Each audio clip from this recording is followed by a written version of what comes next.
Hello, everyone. We're back at day 7 of our advent calendar. Despite our best efforts, Kyle's not here, but he may come back for future videos.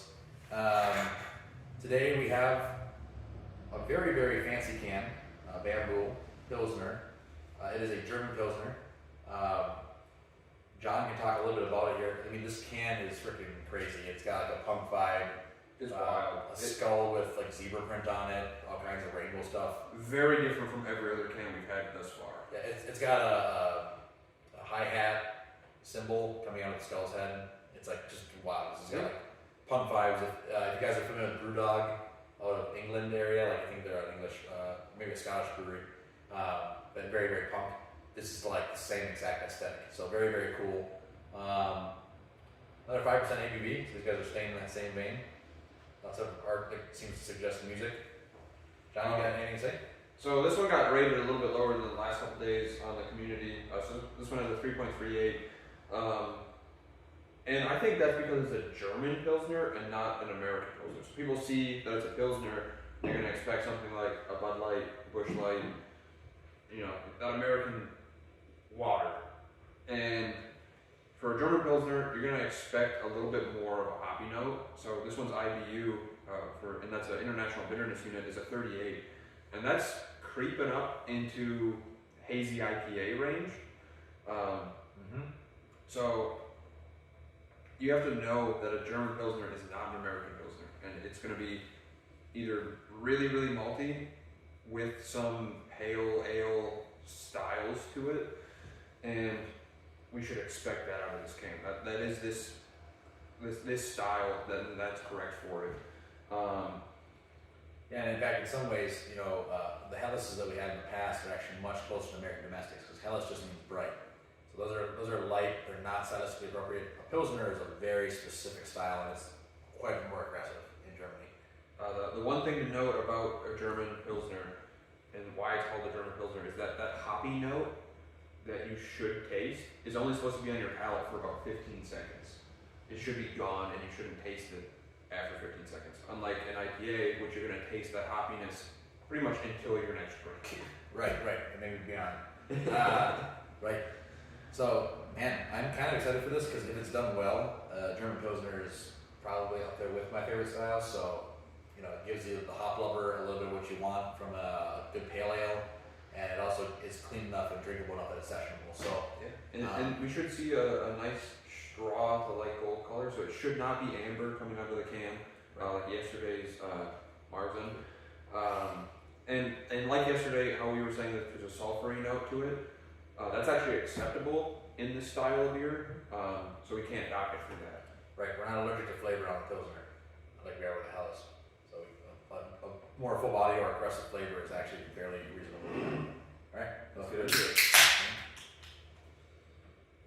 We've got some carbonation coming out. It should be that medium to high carbonation levels. So unlike the Hellas's and the Marzen and the Keller beer that we've had, that head should linger quite a bit. It shouldn't dissipate.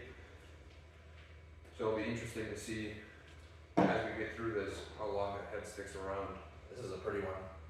So another thing that we haven't talked about a lot in other videos, but a good little thing here is that there's Dr. Charles Bamford. He's what they call the Pope of Foam. He spent his whole life working for Anheuser-Busch and now the UC Davis Brewers program. But he's essentially just focused on head retention of beers. And the more that the bubbles are uniform and tiny, the better the head retention is going to be over time. And it's also indicative of a better protein structure in a beer. This one does not actually have that, so I actually think it's going to be a medium length head retention. But you can see it does have quite a few more micro bubbles than some of the other beers we've had. I get a lot of micro bubbles at the top and into my head. And it might be the way I poured it. I didn't pour it very well. But it also does have some big bubbles. Right.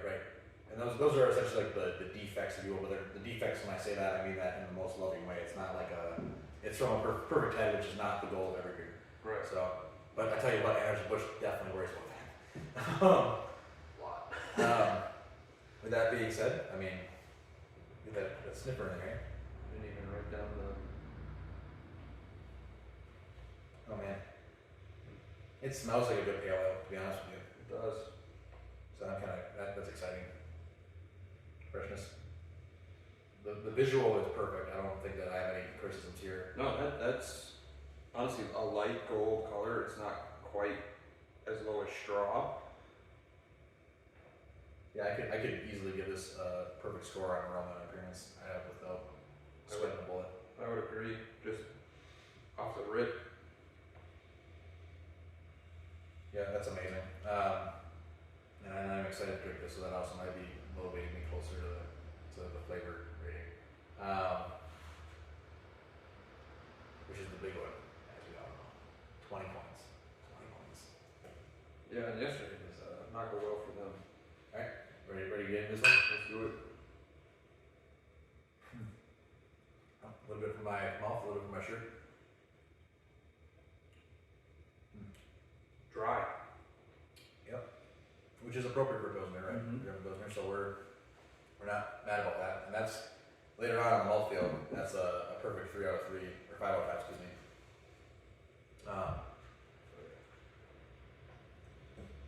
So when you the malt field away right there, we'll give her the 5 out of 5 because that is exactly what you'd expect out of a German Pilsner, is that clean sharpness. Now, like these days, this almost comes off as like, you get, in America we have the brewed IPA style.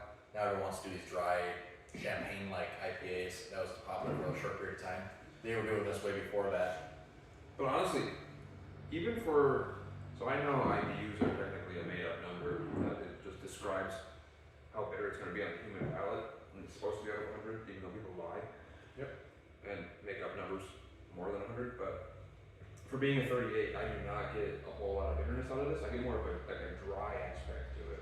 It's dry, but I mean, I'll tell you, like this, to me, this, if I had got this can and it said Bamboo Pale Ale, I would not even have raised an eyebrow. I would have been like, this, it drinks good, it's got a bright, fresh, floral hop character. It tastes like it might have maybe a little bit of fuggle in it, possibly some nugget hops even.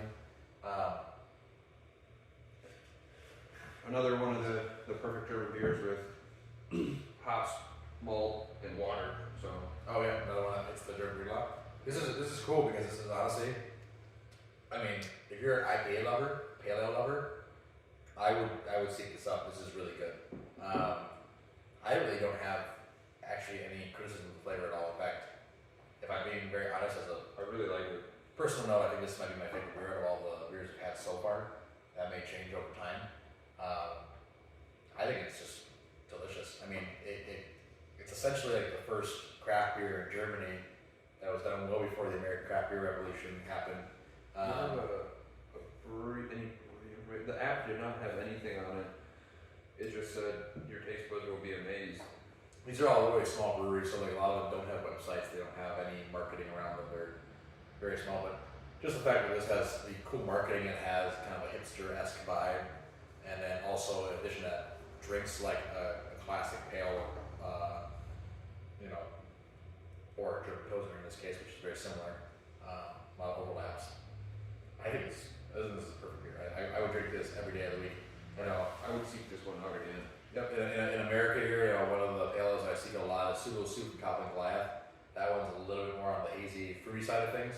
But for more of a classic noble hop varietal, same exact vein. I mean, Golden Nugget from Copland Goliath is very similar to this, which is a pale. I would recommend this all day long to anyone, both as a German Pilsner, if you're ready for that hop character, or for anyone who loves pale ales. And he keeps saying there's a lot of hop to it, and for any of the three British enjoyers, this is notably less hoppy than our Excursion Zone, or even the hazy that we had on before for Radiant Dragon. Like, this is not an IPA. This still is the German Pilsner. Right. But you can taste a little bit of that dry bitterness to it. Like, it's very much so not overpowering. And if you're seeking the American Pilsner style, this will probably disappoint you, but it's not an American Pilsner. Yeah, it's a German Pilsner, which is totally a radically different, more intense experience. And I mean, it also, although sulfur characteristics are acceptable here, they're not present at all. Yeah. And that makes it such a cleaner drink.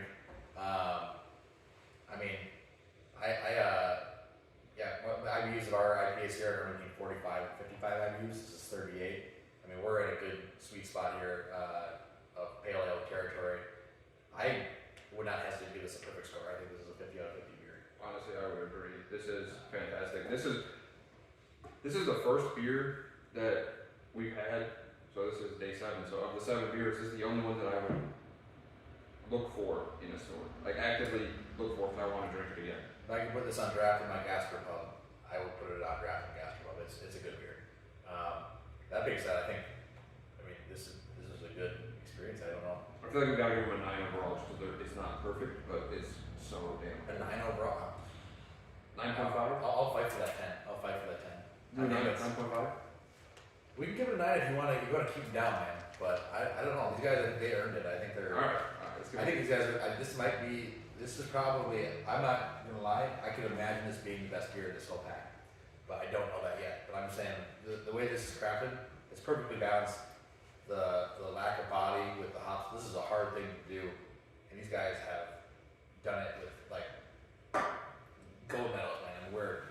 This is a winner. It really is. This is delicious. So that being said, I mean, I think Kyle's gonna regret not being here for this one.